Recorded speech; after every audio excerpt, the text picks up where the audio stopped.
Bueno, buenas tardes. Quiero darle la bienvenida a todas las personas que se están conectando y a aquellas que nos verán después en la grabación de este video. En esta conversación estamos hablando con Mardi Herrero. Ella es escritora, profesora, madre de cinco, amante del sufismo y sobre todo peregrina. También es la cofundadora del canal de YouTube que se llama Psicología y Espiritualidad. Se lo recomiendo mucho, yo soy súper fan del canal y estamos aquí para hablar de el amor, el miedo y lo que hay en la mitad. ¿Cómo estás, Mardía? Bienvenida. Muchas gracias, Verónica. Ya tenía ganas de poder encontrarnos, que el otro día no fue fácil, a ver si hoy nos lo permite la tecnología. Bueno, esperemos que todo fluya bien porque te tengo que hacer una confesión. Me costó mucho gestionar mi emocionalidad la vez pasada que no nos resultó porque tenía tanta ilusión de encontrarme contigo que yo decía, ¿por qué no? ¿Por qué no? ¿Por qué no? Entonces me falló la... Quería, si yo quería.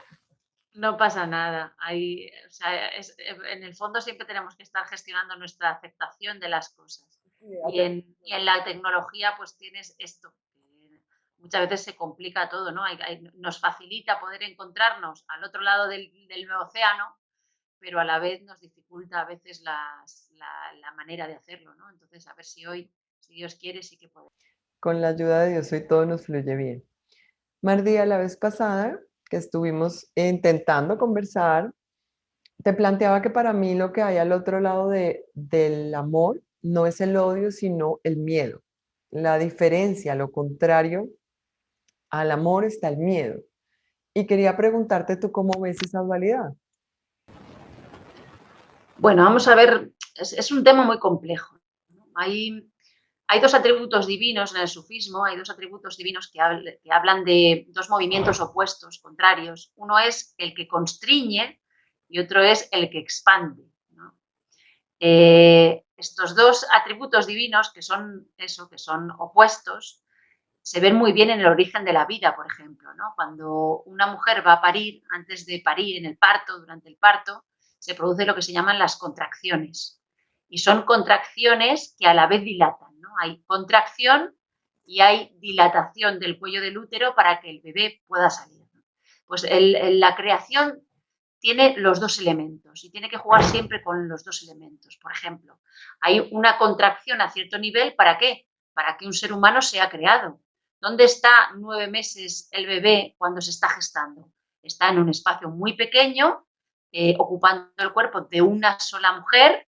eh, Ella le da todos sus nutrientes a través de lo que come y está completamente protegido, ¿no? Hay una contracción de la realidad para luego generar una expansión y a través del parto el niño sale a la vida, se independiza corporalmente de su madre y empieza a tener una existencia independiente. Entonces hay una contracción previa a una expansión o a una dilatación, ¿no?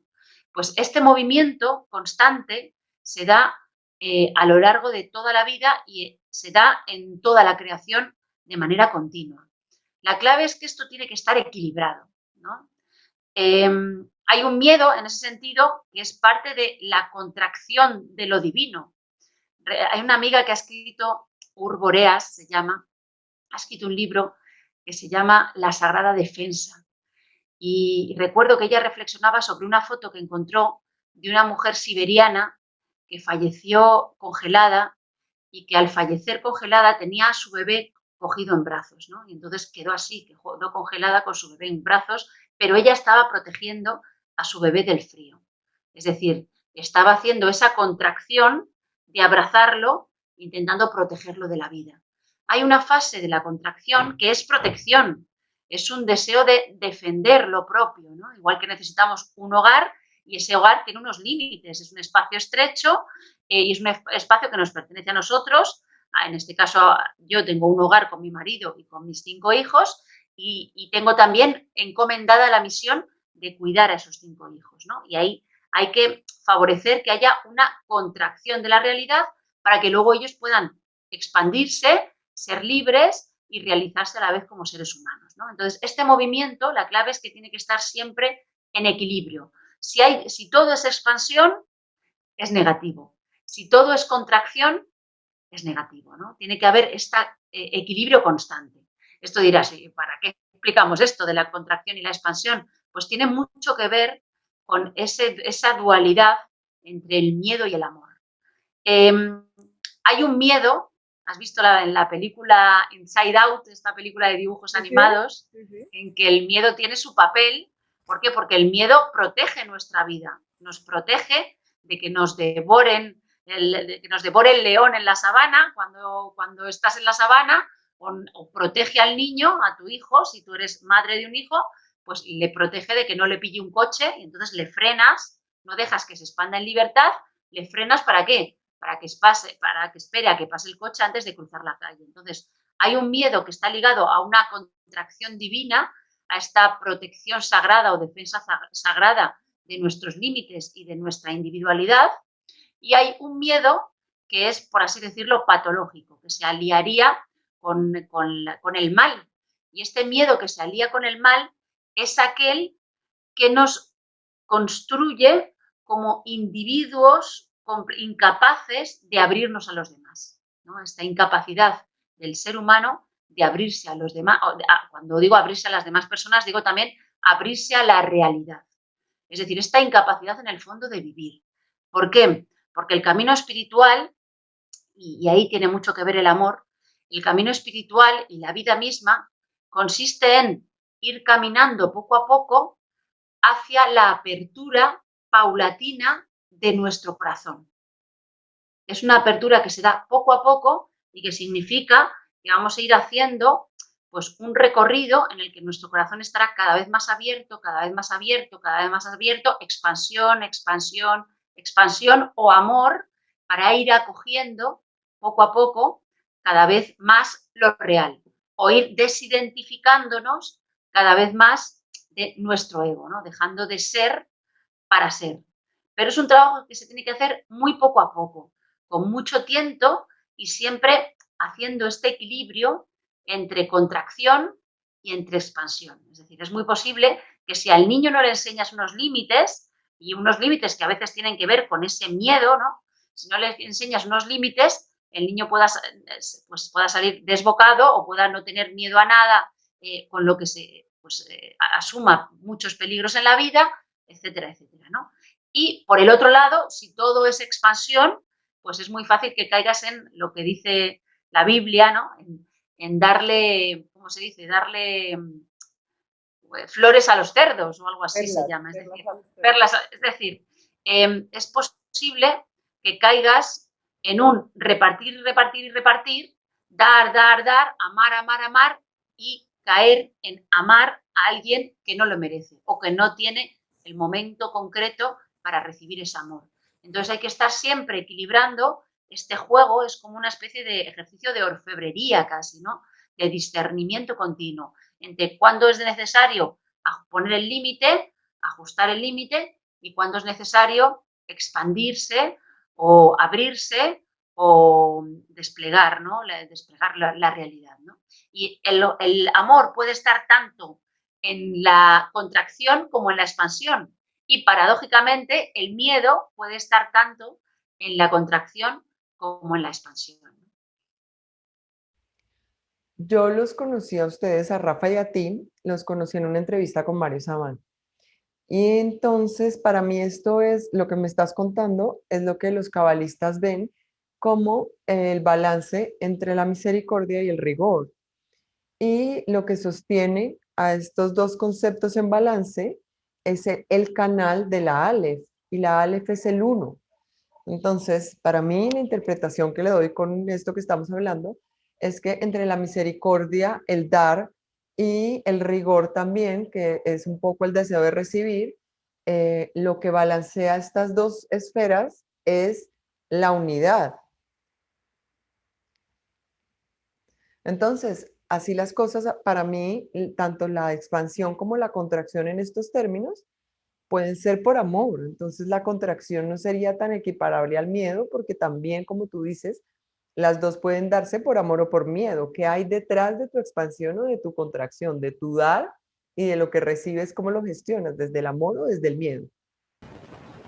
Bueno, pues eso, digamos, es una sabiduría que tiene que ver con la vida completa, ¿no? Pero es una tentación que tenemos que ir salvando día a día, cada día, ¿no? Y la clave es cómo se ejercita la confianza suficiente como para que el amor triunfe sobre el miedo en todas esas circunstancias. Pues la clave para mí es conectar con una experiencia de lo real misericordiosa. Es decir, cuando somos capaces de captar que detrás de lo que sucede hay una misericordia divina, detrás de los dolores que vivimos, de los sufrimientos más fuertes que vivimos, hay una misericordia divina, cuando conseguimos contactar con eso, entonces es como que hay un peso que se descarga, porque a partir de entonces ya puedes abrirte un poquito más a la realidad. La realidad ya no está siempre atacándote, la realidad externa no es siempre violencia, sino que esconde, en última instancia, este amor de Dios. En la medida en que nosotros conectamos con este amor vertical, con este amor que sustenta toda la creación, nos volvemos también amorosos con los demás, porque recibimos ese amor, somos capaces de darlo.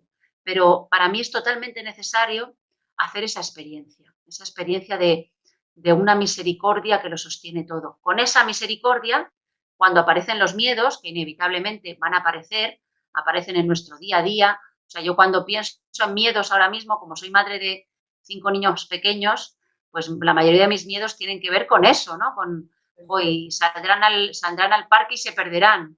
O si no estoy controlándolos cuando vamos por la acera, a ver si se va, sobre todo los dos más pequeños, se van a salir y les va a pillar un coche, ¿no? Es decir, los miedos ahora mismo como madre giran casi todos en torno a los niños. Pues eso se trabaja de dos maneras. Por un lado hay que tener mucha atención, es decir, cuando tenemos niños pequeños tenemos que atenderlos casi continuamente, y por otro lado tenemos que confiar también en que la divinidad tiene esa misericordia que los sostiene allá donde nuestras manos no llegan, ¿no? Es ese doble trabajo constante, ¿no? Se nos pide que estemos activos, que estemos atentos, es lo que nos concierne, porque Dios nos ha puesto a nuestros hijos, los ha puesto a nuestro cargo, ¿no? Somos encargados de cuidarlos. Y a la vez, pues saber que los sostiene en último extremo una misericordia. También ayuda trabajar mucho con la muerte, integrar la muerte. ¿Y cómo se integra la muerte o cómo se deja de tener miedo a la muerte? Pues encontrando algo en la vida que no muera. Cuando encuentras algo en la vida que no muere, te das cuenta de que la muerte, en realidad, en términos ontológicos, en realidad no existe. Pero tienes que hacer ese esfuerzo también y ese trabajo de encontrar en la vida aquello que no muere. Aquí me surge otra duda que quiero preguntarte. En muchas oportunidades te oigo hablar del concepto que hay en el camino del sufismo de morir antes de morir. Entonces, ¿cómo se equipara este morir antes de morir y buscar algo que nunca muera?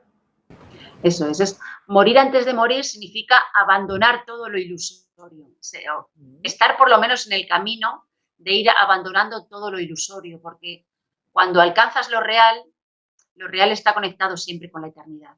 Yo recuerdo, siempre se cuenta como en la tradición sufí, la historia del profeta Abraham durante sus primeros años. Se dice que su madre se lo llevó a una cueva y entonces lo crió hasta que fue adolescente, lo crió en una cueva, y entonces su primera experiencia, cuando empezó a tener como experiencias de preguntarse por la realidad de las cosas, fue darse cuenta de que el sol se iba en algún momento del día y entonces salía la luna y luego después volvía a aparecer el sol, y entonces entendió que Dios no podía identificarse con el sol porque era cambiante, el sol dejaba de estar, ¿no?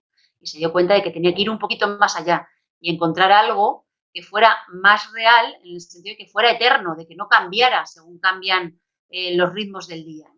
Entonces, siempre el morir antes de morir tiene que ver con abandonar toda la ilusión de tu vida separada, de vivir separadamente. Eso no sé, por lo menos es muy difícil conseguirlo del todo, nunca se consigue del todo, porque siempre tenemos algún elemento de ilusión en nuestra vida, y eso es también el motor de que podamos crecer. Si no, no habría crecimiento. Si nos ilumináramos de una vez por todas, ya no habría crecimiento posible para nosotros. Pero el sentido de la vida radica precisamente en que no se consigue nunca del todo esa iluminación, ¿no? Entonces, el morir antes de morir tiene que ver con eso, con abandonar toda la ilusión para abrazar lo real. Y curiosamente, cuando consigues hacer esa experiencia o cuando te acercas un poquito a esa experiencia, te das cuenta de que la muerte, en último extremo, no existe tampoco. O sea, morir antes de morir es el camino para encontrar lo que no muere. Eso es, así es, así es. Hay una frase hermosa que oí en un video, perdóname porque yo para la cita soy súper malo, o sea, yo sé que lo leí, sé que lo escuché, pero no recuerdo en dónde, ni cuándo, y hay un video en el que tú mencionas que la dualidad sin principio unificador es violencia. ¿Sí? La dualidad La sin principio, dualidad eso sin es, eso principio es. unificador es violencia. Entonces, volvemos al tema de que este rigor, estos límites, esta constricción, esta contracción que hacemos a la realidad, la hacemos es por amor, no por violencia.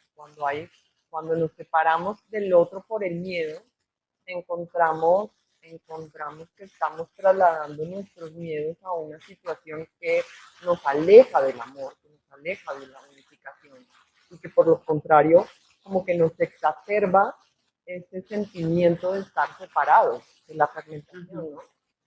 Así es, así es.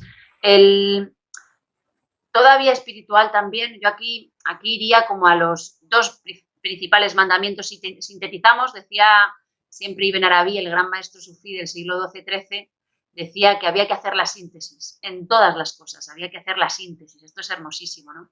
Y entonces una mirada sintetizadora de los evangelios es fácil llevarnos a la conclusión de que para Jesús había solo dos mandamientos, como él mismo dice, ¿no? Uno tiene que ver con el amor vertical, amarás a Dios sobre todas las cosas, amarás a Dios con todo tu corazón, toda tu alma, el Shema Israel, ¿no? Que también recitan los judíos por la mañana cuando se levantan. Y luego el segundo mandamiento y es amarás a los demás, al prójimo, como a ti mismo, ¿no? Como a ti mismo. Esto implica que solo hay realización espiritual en el descentramiento. Es decir, en el descentramiento, en el abandonar el ego por amor a Dios, ¿no? En lo vertical, y en el abandonar el ego por amor a los demás. Ese amor a los demás es paralelo al amor a uno mismo, pero es un amor a uno mismo que se tiene que relativizar, es decir, tiene que entrar en relación con todos los demás seres humanos, ¿no? En la medida en que practicamos eso, curiosamente eso, nos descentramos de nosotros, salimos de nuestro ego, salimos de los otros para mirar al otro y al otro con minúscula y para mirar al otro con mayúscula, al gran otro. Eso sería el amor.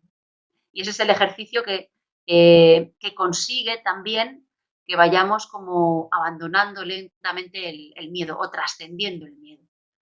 Yo creo que la línea delgadita que hay entre el miedo patológico y el miedo de protección es una frase que ilustra muy bien una doula francesa que lastimosamente no te puedo citar bien, yo no soy buena para citar, pero ella decía que es importante deshumanizar la maternidad, desde el parto hasta el ejercicio de la maternidad en la crianza, porque nuestro cuerpo está y nuestros instintos están preparados para ser madre, están preparados para parir, están preparados para reaccionar ante los peligros y para proteger a nuestras crías, vamos a llamarlos así en este momento. Pero nosotros con nuestra racionalización primero hemos reconfigurado la forma de dar a luz, donde hemos visto y proyectado todos los posibles peligros y las cosas que vayan a salir mal, y también ese afán de huir del dolor porque lo hemos asociado directamente al miedo. Cuando el dolor, pues no necesariamente para mí tiene que estar asociado al sufrimiento, porque muchas veces ese dolor, si lo hacemos consciente, puede trascender el por qué y para qué ese dolor y qué es lo que nos va a traer para hacerlo, digamos, mucho más tolerable. Entonces, como la diferencia que hay entre, como decían intensamente en la película, Intensamente se llamaba aquí en Latinoamérica, no sé qué título le pusieron en España, que le daba a la niña el instinto de conservación, pero no proyectar sobre nuestros hijos los miedos que nosotros tenemos. Te voy a poner un ejemplo que me sucedió a mí. Cuando mi hijo mayor estaba muy pequeño, tenía habilidades físicas impresionantes. Él tuvo una autonomía física muy temprana. Y en una oportunidad le dio por subirse a una de estas arañas que hay en los parques que son gigantescas. Y yo lo miraba con la habilidad que estaba subiendo la araña y me daba una angustia que se fuera a caer horrible. Entonces estaba entre la dualidad de proyectar mi miedo de que se fuera a caer y quitarle esa exploración con la habilidad que él tenía. Entonces, digamos que en ese momento todo el mundo me estaba mirando y lo miraba a él y me miraba a mí y lo miraba a él y me miraba a mí como con cara de esta mujer no va a hacer nada y el muchachito está allá arriba, algo le puede pasar. A mí me daban ganas de decirle, bájate de ahí, hijo mío, que me vas a matar de un infarto, pero en realidad cuando llegó a la cima y experimentó, o sea, la victoria que experimentó con su habilidad física fue impresionante. Entonces me pregunto yo qué hubiera pasado si hubiera de pronto tarado esa habilidad física por mi miedo de que algo le hubiera sucedido. Entonces ese balance a veces nos cuesta mucho. Sí, es muy interesante porque pues, la madre está siempre balanceando, es decir, pues, la experiencia que tú cuentas es exactamente así, pero es también el balanceo mismo que haces del bebé cuando lo estás durmiendo, pues luego después se expresa en etapas posteriores en la educación, se expresa con ese balanceo constante entre hasta dónde le dejo llegar y dónde tengo que entrar a limitarlo, ¿no? Es ese trabajo y es que ya digo que es algo de orfebre porque no se puede hacer teoría sobre eso, es algo que pasa solo por la experiencia. Es decir, tienes que tener la atención y el trabajo sobre ti misma lo suficientemente fuerte como para poder equilibrar eso en cada circunstancia. Y cada circunstancia es única y cada hijo es Cada hijo, único a sí. ese nivel. Y entonces es algo, es muy, muy bonito lo que dices, que es algo más instintivo. Eso es algo que tiene que ver con la experiencia, pero no tiene que ver con la teoría y que se juega en cada vez, ¿no? Y entonces tienes que aprender como a conectarte también con a conectarte con ese proceso maternal, ¿no? Y luego lo que decías me parece muy interesante lo que dices del parto, de hasta dónde es un dolor que podemos sobrellevar porque instintivamente sabemos parir y cuando el dolor pasa a ser algo como cultural o a generar un miedo exagerado, ¿no? Es muy interesante porque yo creo que hoy en día las mujeres casi no sabemos parir ya, casi no sabemos parir. Lo hemos Y racionalizado mucho, ¿no? eso es, como se ha medicalizado tanto y como se tiene además que asegurar la vida de la madre y el bienestar del bebé hasta niveles tan fuertes, ¿no? Hemos como perdido toda esa conexión con nosotras mismas, la mayoría no sabemos parir. Yo he vivido 5 partos totalmente distintos, el primero fue muy difícil, los otros 4 fueron partos naturales, bellos, con mucho dolor, todos ellos, pero digamos, hoy en día, yo no, en los 4, en el primero sí porque fue por cesárea, pero en los 4 últimos no me puse la epidural y fueron muy dolorosos, pero ese dolor tenía un sentido, traía algo después, ¿no? Porque, por un lado, aprendes mucho de ti misma durante los partos.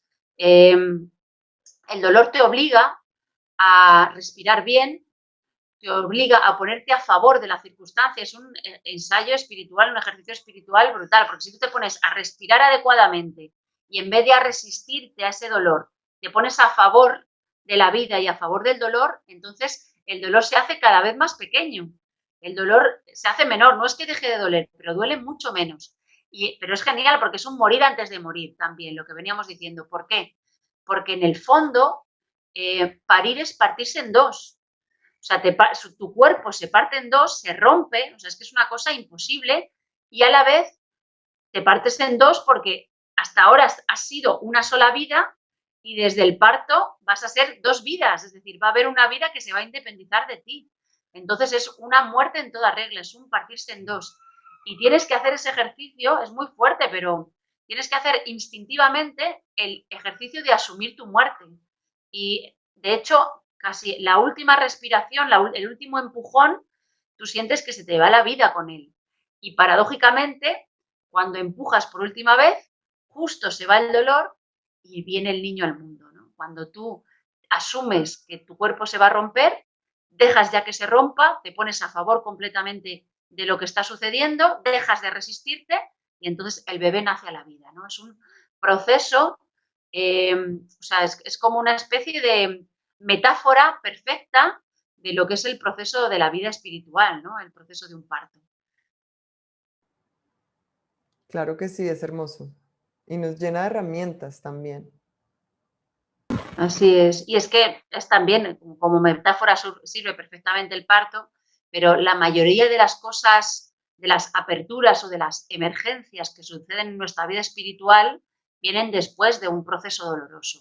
Es decir, ojalá no tuviéramos que pasar por el dolor, pero la mayoría hemos pasado por un dolor previo a una emergencia espiritual, casi todos. Yo casi todas las personas que conozco, casi todas han pasado por crisis fuertes antes de sucederles algo bello, ¿no? Porque de alguna manera la crisis te rompe en dos y es cuando te partes en dos cuando tu corazón se abre. Si no, tu corazón, cuando lo tienes todo perfectamente organizado en tu vida, es difícil que el corazón se abra. Yo de hecho te tengo que contar, agradezco profundamente la noche más oscura de mi vida, o sea, el momento de mayor dolor y lo que en ese momento identifiqué como un sufrimiento profundo, en este momento para mí ha sido una bendición, la reconfiguración, la resignificación de ese momento. Es como decía un pastor amigo mío, es más fácil ser cronista que profeta, es mejor mirar en retrospectiva que poderlo ver hacia futuro. Entonces, en esa situación es complicado ver lo bueno que puede traer ese momento de dolor, pero viéndolo en retrospectiva lo podemos resignificar para verlo como algo hermoso. Hay una frase hermosa, y aquí te estoy citando a ti, bien como corresponde, en un video que vi que oí que decías que la base de la creación es la cualidad materna de lo divino. ¿Cómo se explicaría esta frase a la luz de lo que hablamos hace unos minutos con respecto a al parto y a la maternidad como metáfora del camino espiritual? Vamos a ver. Eh, hay como dos dimensiones. Hay una dimensión paterna de lo divino y hay una dimensión maternal de lo divino. Esto a mí me sirve mucho utilizar una fórmula, unas palabras en árabe con las que empiezan todos los capítulos del Corán, que dice Bismillah Rahman y Rahim, que hacen mención, en el nombre, se suele traducir por en el nombre de Dios, el compasivo y el misericordioso. Rahman y Rahim, ¿no? Son dos atributos divinos, como hemos hablado antes del que constriñe y el que expande, ahora tendríamos estos dos, que es la misericordia y la compasión, ¿no? Se pueden traducir así, pero hay gente que lo ha traducido como en el nombre de Dios el matricial y el matriciante. Y esta matriz tiene que ver con lo maternal, la cualidad maternal de lo divino.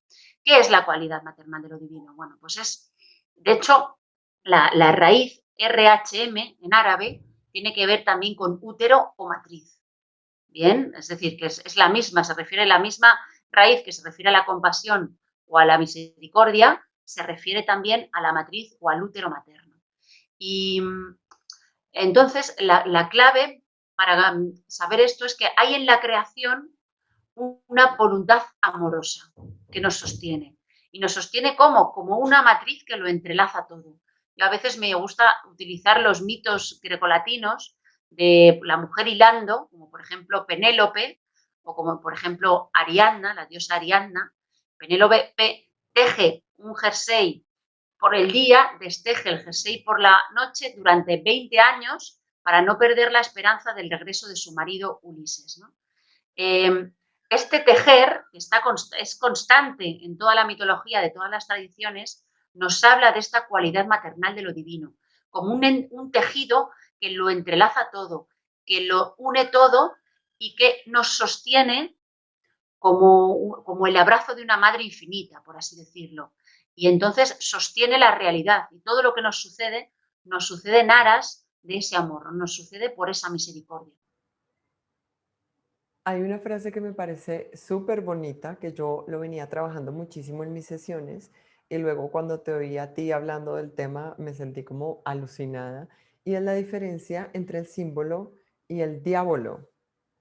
Entonces, es ese símbolo como el deseo de reunión futura y me gusta, o sea, me parece bastante apropiado cuando asociamos el mal con el diablo, cuando le damos ese título, porque para mí el mal último es como eso que nos mantiene alejados de la unidad, eso que nos mantiene bajo la ilusión de que estamos separados, de que tú eres uno y yo soy otra y estamos alejados y pensamos diferente y nos distanciamos más y hacemos diferente y nos distanciamos más y creemos diferente y este diablo es el que nos va manteniendo en la ilusión de separación permanentemente.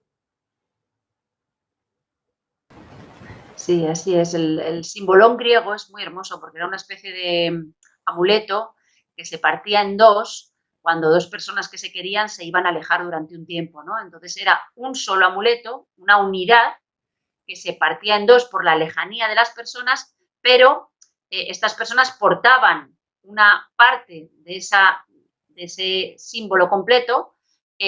¿Por qué? Porque había una promesa de reencuentro, ¿no? Porque al mirar esa parte que tienen, a la vez ven la parte que falta, ¿no? Hay un reencuentro en un futuro después de una separación, ¿no? Entonces, la existencia nuestra es separación. Ya como hemos dicho, el parto implica que de repente el niño va a pasar de tener una existencia totalmente vinculada a la madre a una existencia independiente. Es decir, la vida humana, tal y como la conocemos, pasa por esta experiencia de separación profunda.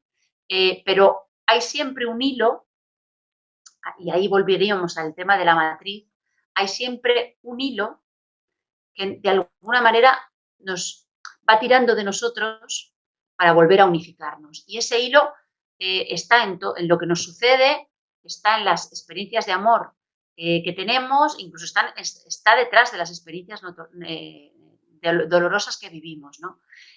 No es posible cortar nunca del todo ese hilo, aunque sí podemos empeñarnos en mirar para otro lado. Cuando nos empeñamos en mirar para otro lado y no querer ver ese hilo que nos une a todas las cosas, ahí es cuando actuaría lo que hablamos de el diablo, ¿no? El no querer mirar.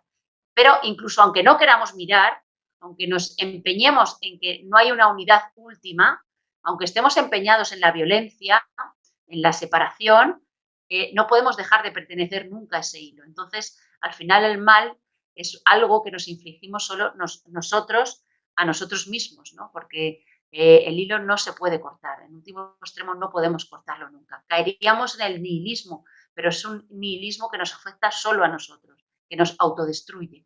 Y en el fondo yo creo que el mal tiene esa meta última de autodestrucción, ¿no? En último extremo se autodestruye también. Aquí mismo, el mal se destruye aquí mismo. Así es, así es.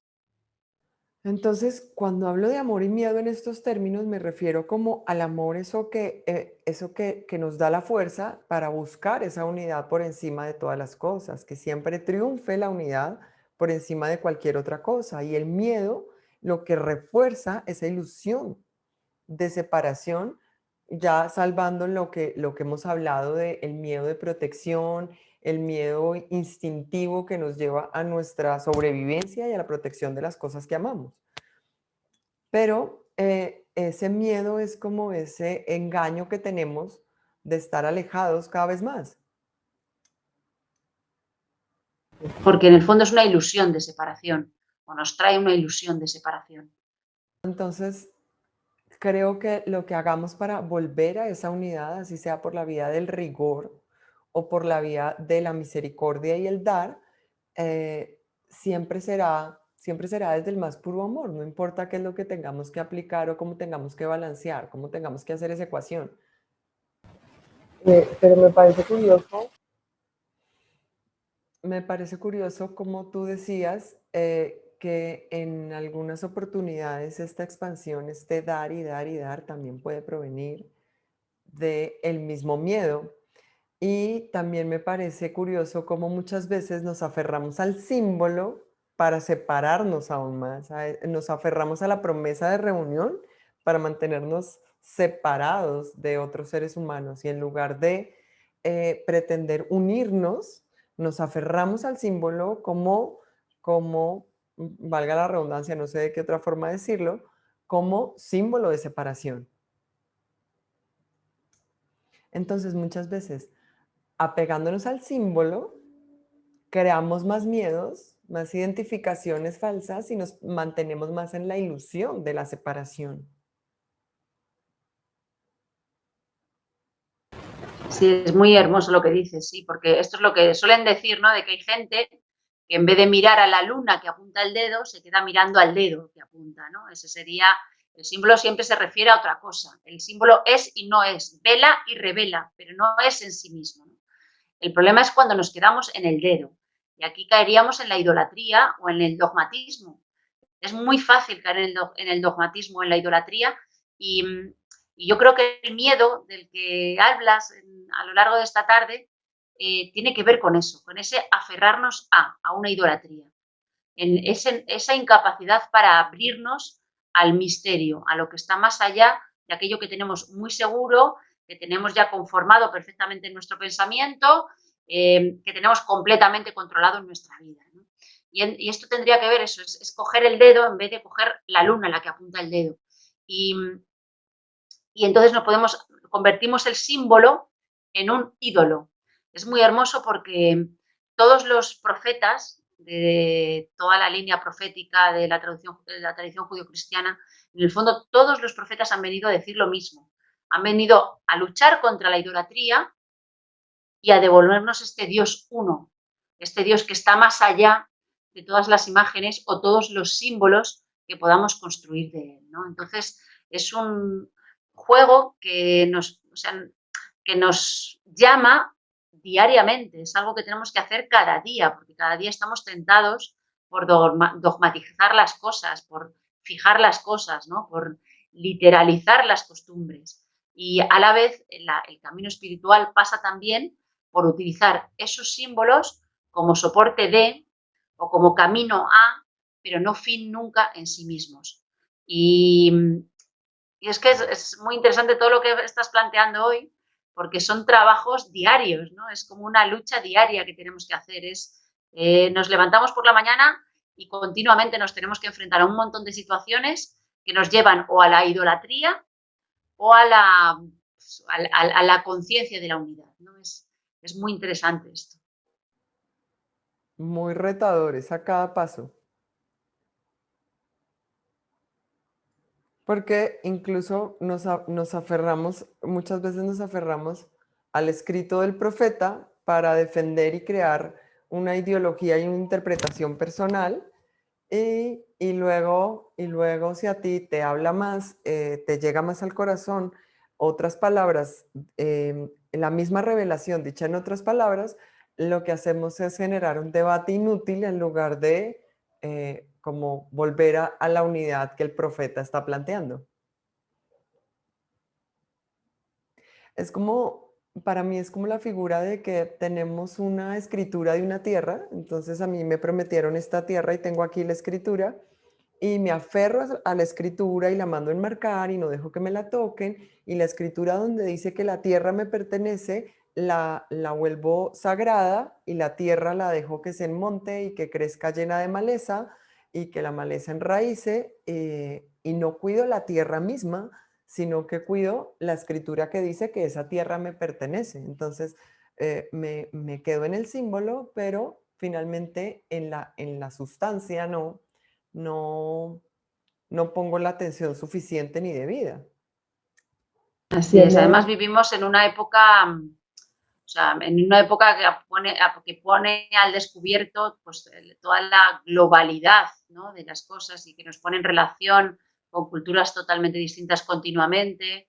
Entonces estamos ahora más que nunca llamados a romper un poco las formas, ¿no? No romperlas, sino a trascenderlas o a ver su relatividad, ver que están siempre en relación con algo, pero que no son absolutas en sí mismo. El mundo que estamos viviendo, este mundo global, nos invita a ver el símbolo como símbolo y a no identificarnos hasta el fondo con ese símbolo, sino como a verlo siempre como un medio para otra cosa. Hay una frase hermosa que citaste, creo que fue en el último video de YouTube, que dice que tu alma sea la sustancia de las formas de todas las creencias. Es una frase de Ibn Arabi. Ibn Arabi fue, yo creo que es la cima de la filosofía sufí o de la parte más filosófica del sufismo, que fue un místico del siglo XII-XIII, nacido en Murcia, en Al-Ándalus, en España, en lo que hoy es España, pero que se tuvo que exiliar y murió en Damasco. Y él escribió, él hacía mucho hincapié en que la forma de la creencia nunca podía contener del todo a lo divino y en que, sin embargo, lo divino con toda su misericordia utilizaba siempre tu forma concreta de creencia para llegar a ti. Y él tiene un poema maravilloso, yo creo que es la cima de la poesía, junto con Rumi, la cima de la poesía sufí, y es que dice, capaz de todas las formas, mi corazón se ha tornado. Y entonces empieza a decir que es la mezquita para el musulmán, pero dice la Kaaba del peregrino, dice la sinagoga para el judío, o la Torá para el judío, el pasto para las gacelas, o la iglesia para los monjes cristianos, ¿no? Es decir, es un corazón que sirve al amor, que sigue la religión del amor y que es capaz de todas las formas. Hermoso, hermoso.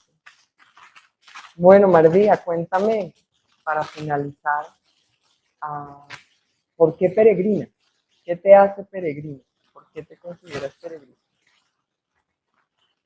Pues yo descubrí mi faceta peregrinadora cuando tenía 23 años, porque hice el Camino de Santiago. Lo he hecho varias veces, pero la primera vez fue aquella con 23 años y me di cuenta de que caminando estaba en mi casa. En realidad, mi hogar era caminar. Nunca me sentí más yo que nunca, nunca me sentí más en paz, o nunca mi corazón se sintió tan en casa como en esa peregrinación, ¿no? Y entonces, ¿qué es un peregrino? Pues un peregrino es una persona que viene de un origen, que va a un destino y que está en camino. Y ese camino implica una presencia. Y en realidad es el gran arquetipo del buscador espiritual. Todo buscador espiritual tiene que ser un peregrino, y un peregrino se está desinstalando continuamente de su pasado para acoger el nuevo lugar al que llega, ¿no? Y desagua continuamente lo que ha vivido, los dolores que ha vivido, los sufrimientos que ha vivido, los enfados, los va desaguando. ¿Por qué? Porque a cada paso se está muriendo un poquito y a cada paso están haciendo de nuevo, ¿no? Entonces, esa dinámica tan poderosa de la peregrinación, a mí me gusta que penetre en mi vida entera. Es verdad que después de ser peregrina, luego he encarnado el arquetipo opuesto, porque luego me he dedicado a tener un montón de hijos, bueno, un montón tampoco, tengo 5 hijos, pero llevo 10 años Pero sí, casi en el María, arco. en estos momentos son un montón. Yo tengo 3 y ya estoy bien. Y ya es mucho, sí. Hoy en día sí, hoy en día 5 o 3 es bastante, ¿no? Pero cuando estás en la maternidad tienes que estar en casa, ¿no? Es muy difícil hacerte nómada cuando estás ejerciendo la maternidad, porque lo que tienes es que dar refugio, tienes que dar abrazo, dar refugio, dar el pecho, dar sostén, dar hogar, tienes que hacer hogar, ¿no? Es otra dimensión. Pero en lo espiritual en el fondo todos somos peregrinos, porque todos vamos de camino desde el nacimiento hacia la muerte, o todos vamos de camino desde la instintividad o la animalidad hasta el encuentro con lo divino, ¿no? Y todos estamos de paso. Es una experiencia del saberse estando de paso.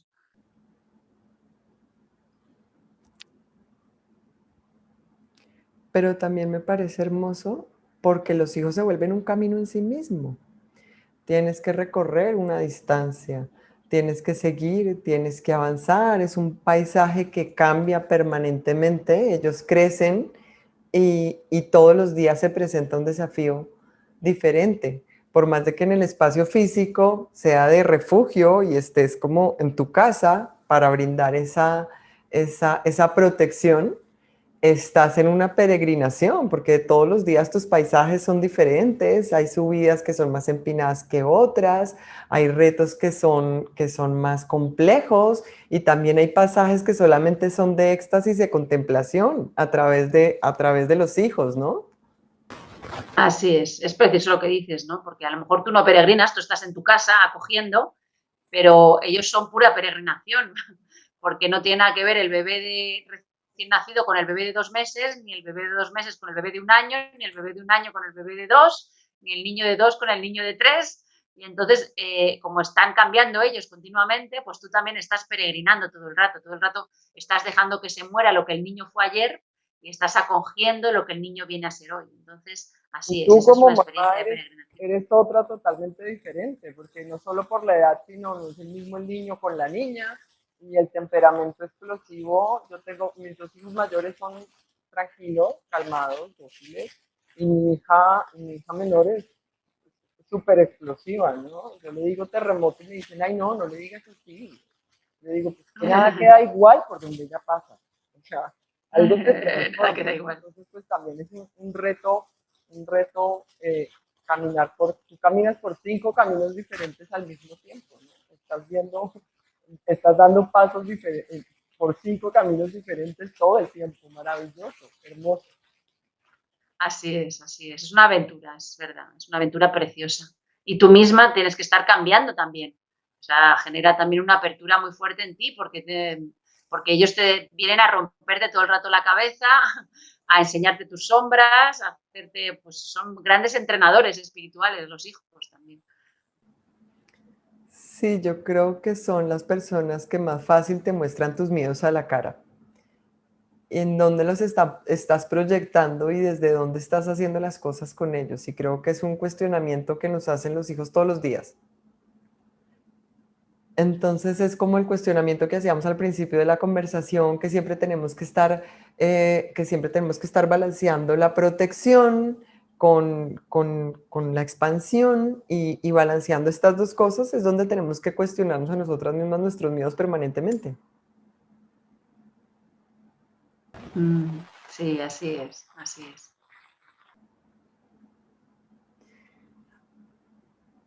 Bueno, Mardia, hoy la tecnología nos ayudó. Esto ha sido un momento hermoso que te agradezco profundamente. ¿Tú celebras cumpleaños? Yo mi cumpleaños, ¿Celebras los cumpleaños? bueno, no mucho, pero sí lo celebro. Bueno, pues te cuento que yo ayer estaba de cumpleaños y esta conversación la recibo como un regalo maravilloso de mis primeros 40 añitos. Estuvo fantástico, el momento es perfecto, fue hermoso y satisface ampliamente las expectativas que tenía frente a la primera conversación, que finalmente no se dio. Me parece que, pues bueno, no sé por qué no se dio, pero en este momento fue maravilloso. Esto ha sido una experiencia hermosa y te la agradezco profundamente. Pues te diré dos cosas. Una es que tengo 40 años como tú. Yo los he cumplido a finales de enero, pero vamos, nos llevamos un mes y pico. Y ayer fue el cumpleaños de mi padre, así que coincide tu fecha, 16 de marzo, coincide con mi padre. Bueno, nunca se te va a olvidar. No se me olvida. Te mando un abrazo gigante, Mardia. Muchísimas gracias por esta conversación. Un placer, Verónica. Muchísimas gracias a ti. Ojalá algún día nos encontremos en persona para darnos un abrazo. Ojalá que sí, ojalá que sea pronto. Ojalá. Que estés bien. Chao. Adiós.